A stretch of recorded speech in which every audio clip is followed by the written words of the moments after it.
आज उम्र के इस पड़ाव पर जब पीछे मुड़कर देखता हूं तो स्कूल, कॉलेज के दिन और तमाम दोस्तों के चेहरे आंखों के आगे थिरकने लगते हैं।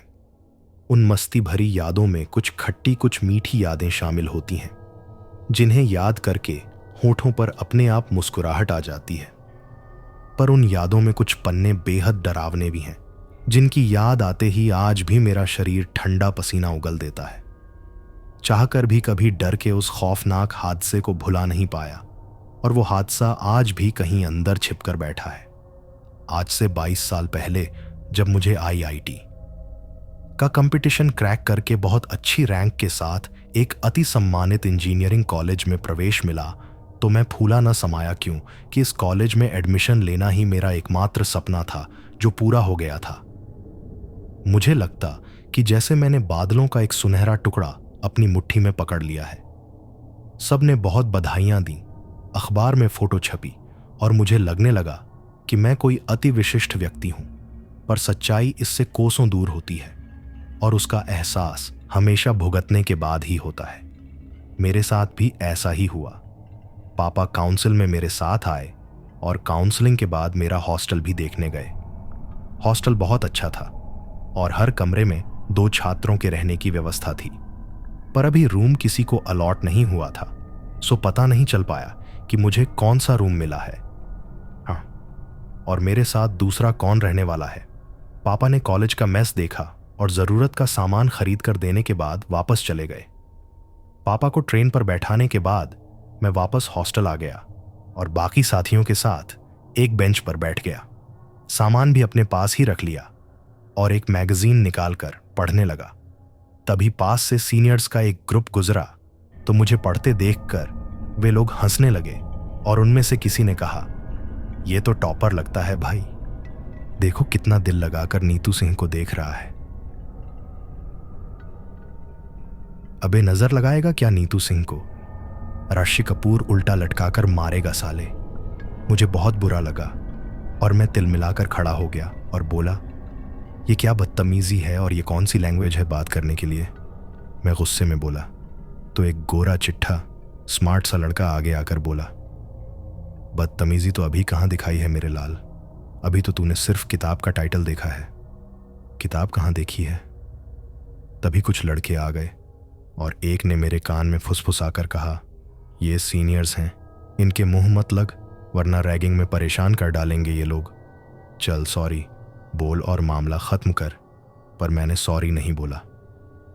मुझे चुप देखकर वो लड़का खुद ही हाथ जोड़कर बोला, "गलती हो गई सर इससे।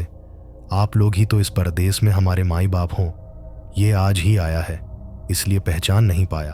ओके ओके रिलैक्स बच्चों, कहते हुए वो लोग आगे चले गए तो वो लड़का बोला, "भाई मैं नीलेश हूं, नीलेश राजौरिया।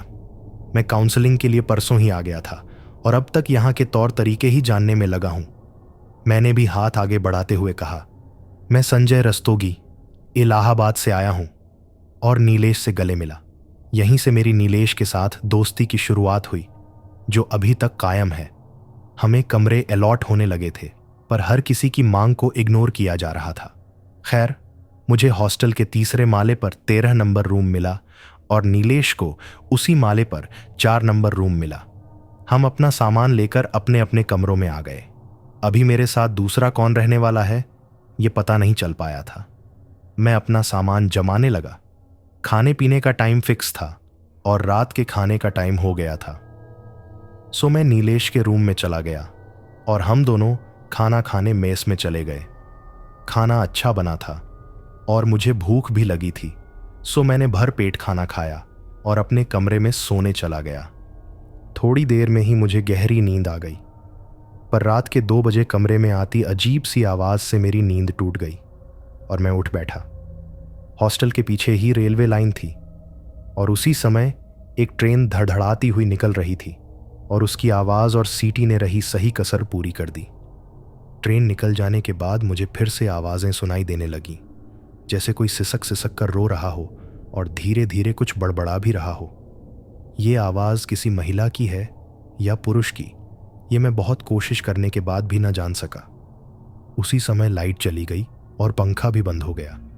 कमरे में घुप अंधेरा हो गया और तभी किसी लड़की की खिलखिलाकर हंसने की आवाज़ सुनाई दी और मुझे लगा कि मेरी लकड़ी की अलमारी के पास कोई सफ़ेद कपड़ों में खड़ा है।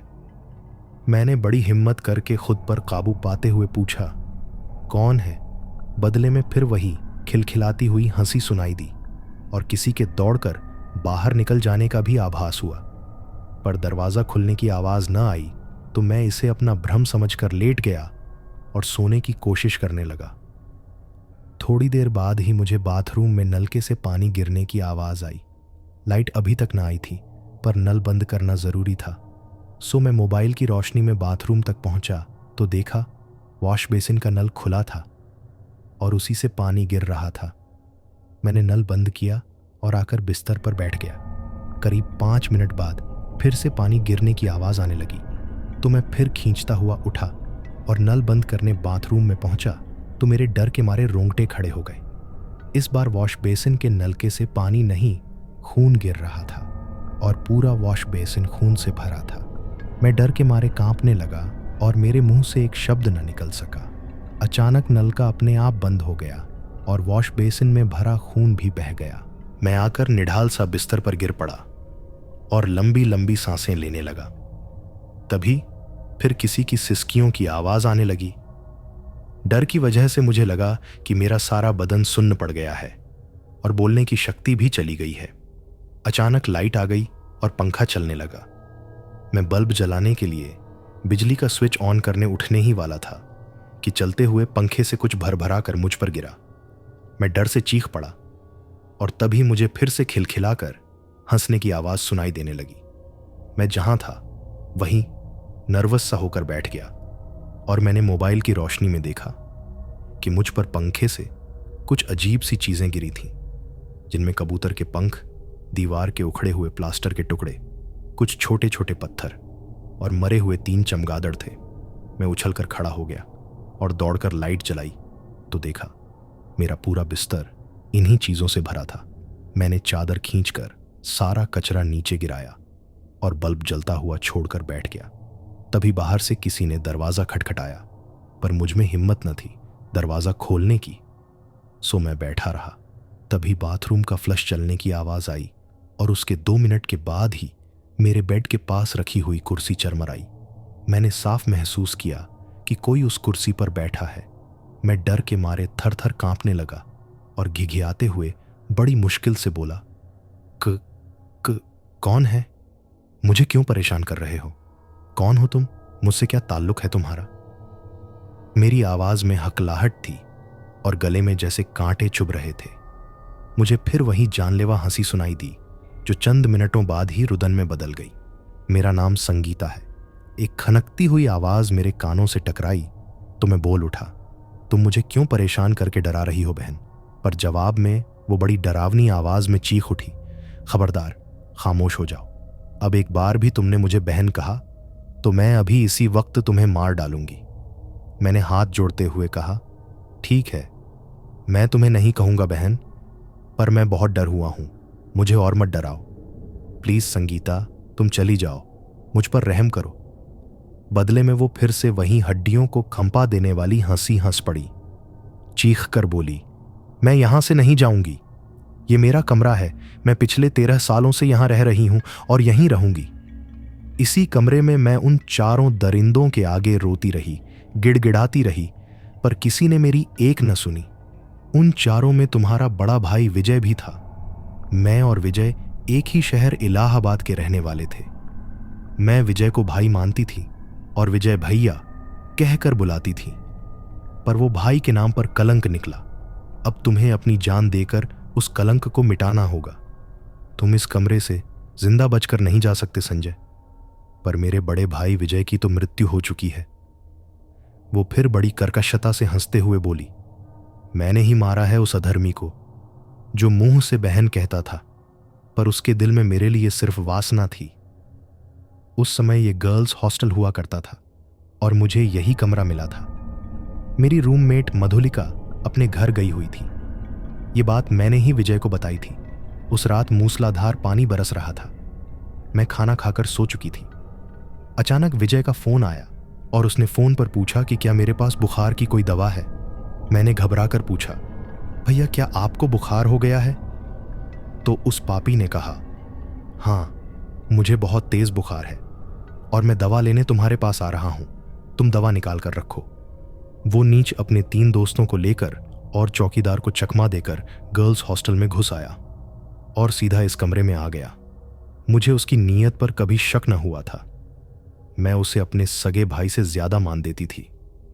उस नीच ने मुझसे दवा खाने के लिए पानी मांगा। मैं पानी लेने मुड़ी तो उसके तीनों दोस्त भी दबे पांव अंदर आ गए और पर्दे के पीछे छिप गए। मैं पानी लेकर आई और तुम्हारे उस नराधम भाई को गिलास पकड़ाया, पर तभी मुझे लगा जैसे उस नीच ने शराब पी रखी है।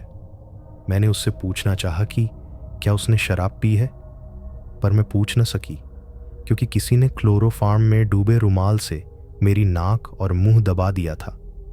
मैं बेहोश हो गई और मेरी बेहोशी की अवस्था में उन चारों राक्षसों ने मेरा कौमार्य छिन्न भिन्न कर डाला। मैं बेहोशी में पड़ी रही और मेरे शरीर से खून निकलकर बहता रहा। अपनी मनमानी करने के बाद उन्होंने मेरे गले में मेरे ही दुपट्टे का फंदा बनाकर इसी पंखे से लटका दिया और फर्श पर पड़ा खून एक कपड़े से पोंछकर इसी वॉश बेसिन में निचोड़ते रहे। सारे सबूत मिटाकर वो चारों नर पिशाच जैसे आए थे वैसे ही चले भी गए और किसी को कानों कान खबर न हुई। मेरी मौत हो चुकी थी, पर पोस्टमार्टम रिपोर्ट में जो मुझ पर बीती थी उसका कोई जिक्र न था। प्रिंसिपल ने इसे आत्महत्या का मामला बताकर केस फाइल बंद करवा दिया और आत्महत्या की वजह सीनियर छात्रों द्वारा फ्रेशर्स की रैगिंग बताकर मामला रफा दफा करवा दिया। मेरी आत्मा ये सब देखकर चीत्कार कर उठी और तब मैंने निश्चय किया कि मैं प्रिंसिपल सहित इन चारों को मार डालूंगी और तभी मेरा प्रतिशोध पूरा होगा। मेरे मम्मी पापा मेरी मौत का सदमा बर्दाश्त न कर सके और कुछ दिनों बाद ही एक एक कर वो भी अलविदा कह गए। मैं उनकी इकलौती संतान थी और उनकी मौत पर खून के आंसू रोई थी, पर मैं अपने सूक्ष्म शरीर में कैद एक आत्मा थी, सो कुछ न कर सकी। मैं अपना सूक्ष्म शरीर लेकर वापस इस कमरे में लौट आई और मैंने अपना पहला शिकार प्रिंसिपल को बनाया। लोगों को उसकी लाश यहीं पीछे रेलवे लाइन पर कटी हुई पड़ी मिली। तुम्हारे भाई को डिग्री मिल चुकी थी, सो वो अपने उन्हीं तीनों दोस्तों के साथ कॉलोनाइजर बन गया और तब एक एक करके पहले मैंने उसके तीनों दोस्तों को मार डाला। एक दोस्त लिंटर के नीचे दबकर मर गया, दूसरा बिजली की तारों में उलझकर करंट से मर गया और तीसरा बुलडोजर की चपेट में आकर मर गया। अब मेरा असली हत्यारा तुम्हारा कलंकी भाई विजय बचा था। उसको मैंने खुली लिफ्ट से धक्का देकर गिरा दिया और जमीन तक पहुंचते पहुंचते उसके शरीर के चीथड़े उड़ गए। तुम्हारे भाई पर बैंक का लोन था जो तुम्हारे पापा को मकान बेचकर चुकाना पड़ा। अब सिर्फ तुम बचे हो। तुमको मारकर मैं मुक्त हो जाऊंगी, मेरी प्रतिज्ञा पूरी हो जाएगी और जिस तरह मेरा खानदान मिट गया उसी तरफ तुम्हारी मौत के बाद तुम्हारा खानदान भी मिट जाएगा। वो जोर जोर से हंसने लगी और मैं डर से कांपता रहा। मैंने उससे हाथ जोड़कर अपने भाई के कुकर्मों की माफी मांगी, पर वो हंसती रही। मैं जान बख्शने की दुहाई देता रहा और वो हंसती रही और फिर वो अपने असली रूप में आ गई। अपनी टूटकर लटकती हुई गर्दन और बड़े बड़े नाखूनों वाले पंजों में मुझे दबोचकर मार डालने की नीयत से मेरी तरफ बढ़ने लगी। मैं पीछे हटता हुआ बेड पर गिर गया, पर वो न रुकी। मुझे लगा कि अब मेरी मौत निश्चित है। मुझे मेरे मम्मी पापा रोते बिलखते हुए दिखाई देने लगे। मुझे एक ऐसे गुनाह की सजा मिलने जा रही थी जो मैंने किया ही नहीं था। उसने मेरी गर्दन अपने हाथों में दबोच ली। मैंने उसे जोर से धक्का देकर खुद को छुड़ाया, पर उसकी पकड़ में मेरी शर्ट का कॉलर आ गया और शर्ट फटती चली गई। अचानक उसने अपनी टूटी हुई गर्दन को टेढ़ी करके छत से लटके पंखे को घूर कर देखा और पंखा जोरदार आवाज करता हुआ मेरे पैरों पर गिरा। मैंने अपनी पैरों की हड्डियां टूटने की आवाज स्वयं सुनी, पर तभी उसकी नजर मेरी शर्ट की फटी हुई आस्तीन पर पड़ी और वो चीख कर दूर जा गिरी। मैं समझ नहीं पाया कि वो कैसे गिरी। अचानक मेरी नजर अपने दाहिने बाजू पर पड़ी, जहां मम्मी ने संगम के किनारे बैठे एक गोदना गोदने वाले से एयूएम नमः शिवाय के साथ एक त्रिशूल गुदवा दिया था और कई दिन तक उस पर हल्दी और गरम तेल लगाती रही थी। मैं संगीता के दूर जा गिरने की वजह समझ चुका था। अब मेरे पास मेरा अमोघ अस्त्र था। सो मैंने अपनी वही बाजू उसकी आंखों की तरफ कर दी और घिसटता हुआ उसकी तरह बढ़ने लगा।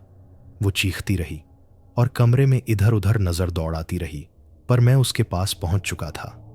मैंने अपनी बाजू उसके चेहरे की तरफ आंखों के बिल्कुल नजदीक कर दी। वो छटपटाती हुई जमीन पर गिर गई और अपने हाथ पैर पटकने लगी।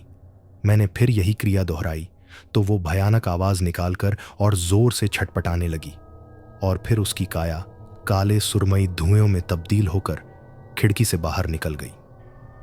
मैं फिर घिसटता हुआ बेड तक पहुंचा और फोन उठाकर नीलेश को फोन किया।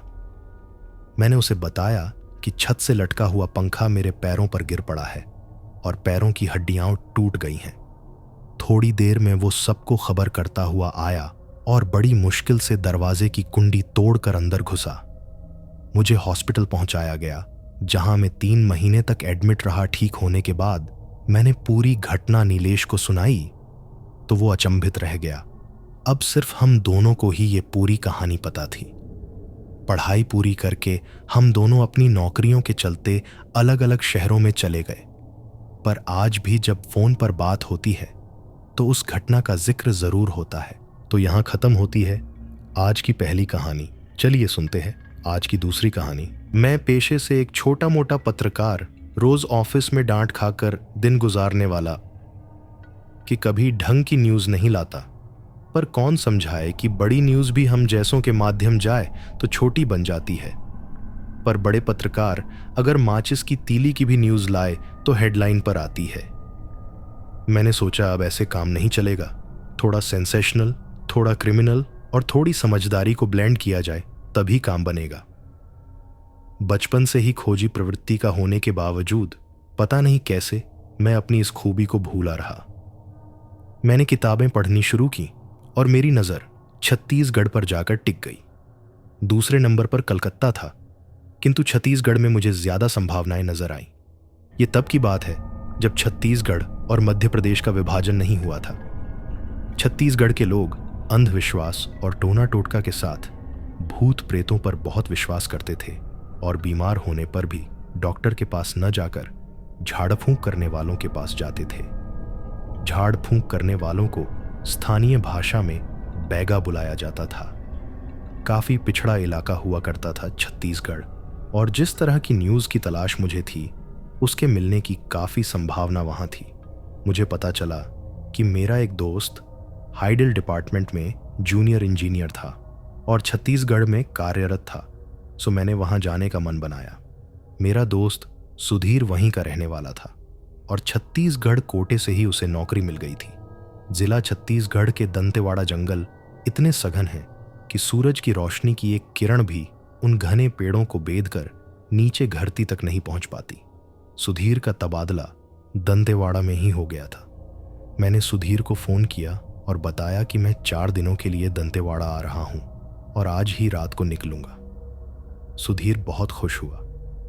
मेरी ट्रेन कुछ लेट हो गई और जब मैं दंतेवाड़ा पहुंचा तो रात के 10 बज रहे थे।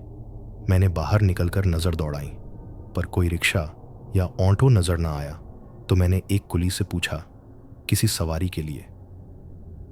उसने मुझे सिर से पांव तक देखा और बोला, दंतेवाड़ा में आपको कहाँ जाना है बाबूजी? मैंने पता बताते हुए कहा, हाइडल कॉलोनी जाना है भाई। उसने अपने कानों को हाथ लगाते हुए बोला, इस समय आपको वहां के लिए कोई सवारी नहीं मिलने वाली है। पर क्यों? मैंने अचंभित होते हुए पूछा तो वो सरपट भाग निकला। मेरी समझ में नहीं आया कि वो ऐसा क्यों कर रहा है। मैंने सुधीर को फोन किया और बताया कि कोई सवारी नहीं मिल रही है तो वो आ जाए और मुझे अपनी बाइक से ले जाए। सुधीर ने तुरंत ही मना कर दिया और बोला, इतनी रात में कोई सवारी नहीं मिलेगी क्योंकि रास्ते में बहुत घना जंगल है और सूरज डूबने के बाद उधर कोई नहीं आता जाता। वहां आस पास में कोई होटल भी नहीं दिखा मुझे। मैं स्टेशन के छोटे से मुसाफिर खाने में जाकर बैठ गया और सोचा कि कोई ढंग का बंदा मिले तो पूछूं कि कोई क्यों नहीं जाता रात में जंगल से। पर कोई नहीं मिला ऐसा जो मुझे कुछ बता पाता। मुसाफिर खाने में मेरे अलावा 2 और लोग बैठे थे। मैं चाय पीने के इरादे से बाहर प्लेटफॉर्म पर आया, पर इक्का दुक्का लोग ही नजर आए। चाय का तो सवाल ही नहीं उठता। सो मैं वापस वेटिंग रूम में लौट आया और वहां बैठे एक उम्र दराज मुसाफिर से पूछा, चाचा यहाँ स्टेशन पर इतना सन्नाटा क्यों है? उन्होंने बताया, यहाँ इस स्टेशन पर रुकने वाली ये आखिरी ट्रेन है और अब कोई ट्रेन नहीं आने वाली, सो कुली वगैरह भी चले जाते हैं। मुझे तो कोई सवारी भी नहीं मिली चाचा। मैंने खींच कर कहा तो वो बोले, अभी 2 दिन पहले ही इतनी दर्दनाक घटना हुई है तो सवारी कैसे मिलेगी बेटा? अब तो सुबह ही जाना हो पाएगा। चाचा क्या हुआ है 2 दिन पहले? मैंने पूछा तो उन्होंने कोई जवाब न दिया और बीड़ी सुलगाकर पीने लगे। अजीब लोग हैं यहाँ के। मुझे तो उकताहट होने लगी थी। निजी तौर पर मैं थोड़ा निर्भीक और आधुनिक स्वभाव का हूं और भूतों प्रेतों या ऊपरी बलाओं पर रत्ती भर यकीन नहीं करता। सो मैंने सोचा कि यहां बैठने से अच्छा है कि पैदल ही चला जाए और मैं बैग उठाकर चल पड़ा। रात के करीब 11:30 बजे रहे थे। मैंने एक सिगरेट निकालकर सुलगाई और धीमे धीमे कश लेता हुआ चलने लगा। करीब 1 किलोमीटर चलने के बाद जंगल शुरू हो गया था। मैं एक पगडंडी पर चलने लगा जिसके दोनों तरफ काफी घनी झाड़ियां और पेड़ बेतरतीबी से उगे थे। जंगल अब धीरे धीरे घना होता जा रहा था, पर कभी कभी चांद की रोशनी पगडंडी पर पड़ जाती थी और मैं उस जरा देर की रोशनी में दूर तक देखने की कोशिश में पगडंडी पर चलता चला जा रहा था। अचानक नीलगाय का एक जोड़ा चीखता हुआ दिखा और पगडंडी पर भागता हुआ निकल गया तो मैंने अपने आसपास नजर दौड़ाई और खुद को बिल्कुल अकेला देखकर पहली बार डर से थोड़ा सहम गया। जंगल और घना होने लगा था और जंगली जानवर भी काफी तादाद में घूमते फिरते दिखने लगे थे। तभी मेरा सिर किसी पेड़ से लटकी हुई भारी भरकम मगर बेहद ठंडी सी चीज से टकराया तो मैंने रुककर अपने मोबाइल की टॉर्च जलाकर देखा और देखते ही मेरी सांस रुक गई। वो एक बहुत बड़ा और मोटा सा अजगर था जो पीपल के पेड़ की डाल से लिपटा हुआ था और उसकी पूंछ मेरे सिर से टकराई थी। मैं दौड़कर उस पीपल से दूर जा खड़ा हुआ और लंबी लंबी सांसें लेता हुआ थोड़ी देर सुन्न सा खड़ा रहा। मुझे लगा शायद मैंने अकेले चल पड़ने का गलत निर्णय ले लिया है, पर अब मैं करीब आधा जंगल पार कर चुका था, सो वापस लौटने का कोई सवाल ही नहीं था। मुझे लगा कि अगर कोई ढंग की सवारी होती तो बड़ी आसानी से शहर तक पहुंचा जा सकता था। कम से कम इस तरह की दिक्कत तो न होती। अचानक बर्फ जैसी ठंडी हवा मुझसे टकराई और मुझे सिहरन सी महसूस हुई और उसके करीब 5 मिनट के बाद मुझे ढोलक, मंजीरे और घुंघरू की आवाज के साथ किसी मोटर वाहन के चलने की आवाज सुनाई देने लगी जो शायद काफी दूर से आ रही थी। मैं खुश हो गया कि चलो अब उनसे लिफ्ट ले लूंगा और जल्दी ही शहर पहुंच जाऊंगा।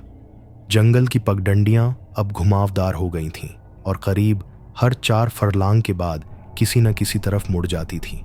अचानक बहुत से पक्षियों की एक साथ चीखने की आवाज से पूरा जंगल गूंज उठा और कुछ चमगादड़ पेड़ों से नीचे पगडंडी पर आ गिरे।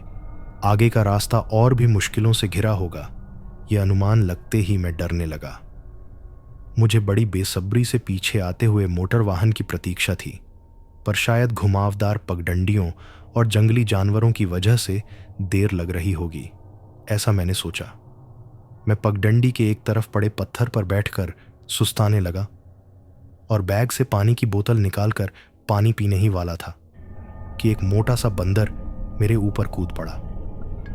मैं जब तक कुछ समझ पाता तब तक वो मेरी पानी की बोतल झपट कर भाग निकला और दूर एक बरगद के तने पर लटक कर चढ़ गया। मुझे पैदल चलने की वजह से जोर की प्यास लगाई थी और अब मेरा गला भी सूखने लगा था। मैंने पानी की तलाश में इधर उधर नजर दौड़ाई, पर कहीं कुछ नजर न आया। मुझे लघु शंका की तीव्रता का एहसास हुआ और जब मुझसे रुका नहीं गया तो मैं थोड़ा आगे बढ़कर एक पेड़ के पास जाकर लघु शंका से निवृत्त होने लगा। पर तभी अचानक हवा का एक धूल मिट्टी से भरा हुआ चक्रवात सा उठा और बड़े वेग से गोल गोल घूमता हुआ पेड़ को अपनी गिरफ्त में तीव्रता से ले लिया। मैं भी उस भयानक चक्रवात में फंसकर स्थिर न रह सका और जमीन से करीब 2 फुट ऊपर उठ गया। मुझे लग रहा था जैसे किसी ने मेरा सारा शरीर जकड़ कर बांध दिया और चक्रवात में फेंक दिया हो। मैं अपने हाथ पांव भी हिला ना पा रहा था। मुझे लगा कि मैं बस अब मरने वाला हूं, क्योंकि मैंने अपने गले पर किसी के हाथों की मजबूत पकड़ महसूस की, जैसे कोई मुझे गला घोंट कर मार देना चाहता हो। अचानक एक चमत्कार सा हुआ और वो चक्रवात मुझसे दूर होकर धीरे धीरे लुप्त हो गया। अब मेरे शरीर में वो जकड़न भी नहीं थी। मैंने अपना गला टटोला और सहलाने लगा। थोड़ी देर बाद मैंने अपने कपड़ों की तरफ देखा तो शर्ट के सारे बटन टूट चुके थे। बनियान जगह जगह से फट गई थी और मैं धूल मिट्टी में बुरी तरह से सना हुआ था। मेरे बालों और आंखों में भी मिट्टी भरी थी। अचानक मेरा हाथ मेरे गले में पड़े काले धागे से बंधे एयूएम पर पड़ा तो मैंने उसे अपनी मुट्ठी में जकड़ लिया और भागकर उस पेड़ से दूर जा खड़ा हुआ। मेरे वहां से दूर होते ही पेड़ से मिट्टी की मटकियां नीचे गिर गिर कर टूटने लगीं। मैं बुरी तरह डर गया और नजर ऊपर उठकर देखा तो वो एक पीपल का विशालकाय पेड़ था और उसकी डालों पर बंधी मटकियां गिर गिर कर टूट रही थीं। ये ठीक वैसी ही मटकियां थीं जो किसी की मृत्यु के बाद मृतात्मा के लिए पानी भरकर पीपल के पेड़ से लटकाई जाती है। मैं सिर से पांव तक सिहर उठा और डर के मारे किसी मलेरिया के मरीज की भांति कांपने लगा। मुझे पछतावा हुआ कि मैंने क्यों पैदल निकल चलने का निर्णय लिया। अब मुझे बड़ी बेसब्री से उस मोटर वाहन की प्रतीक्षा थी जिसकी आवाज अब काफी पास से सुनाई दे रही थी। करीब 5 मिनट बाद मुझे वो मोटर वाहन आता दिखा। वो एक मिनी बस थी जो बड़ी खूबसूरती से गेंदे के फूलों की लड़ियों से सजाई गई थी और ढोलक, मंजीरे और घुंघरू की लयबद्ध ध्वनि के साथ गाने की और हंसने बोलने की आवाजें भी आ रही थीं। मेरे मन को शांति मिली और ये सोचकर कि अब मैं अकेला नहीं हूं, मेरा डर भी कम हो चला था।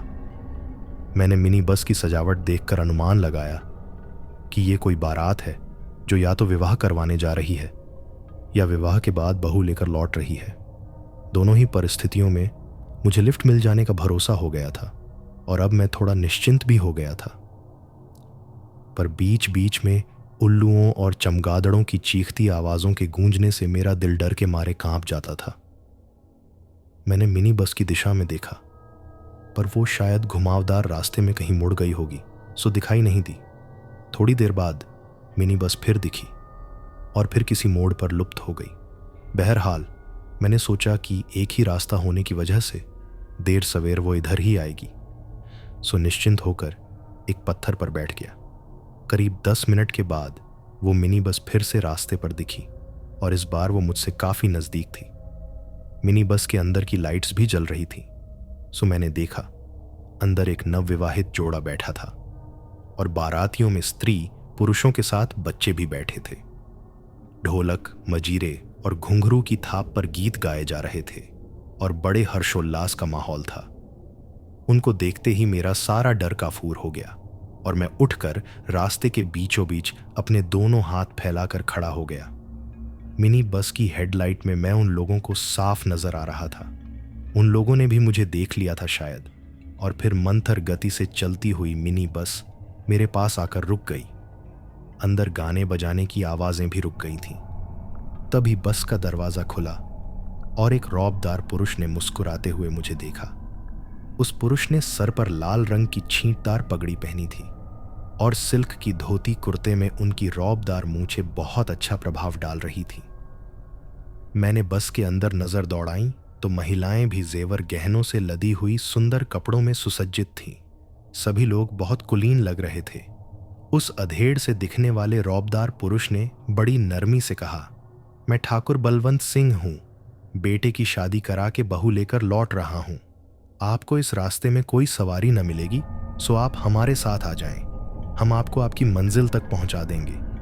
उनकी बातों में न जाने कितनी मिठास थी कि मैं चलकर उनके पास जा पहुंचा और मिनी बस के अगले दरवाजे से अंदर प्रवेश कर गया।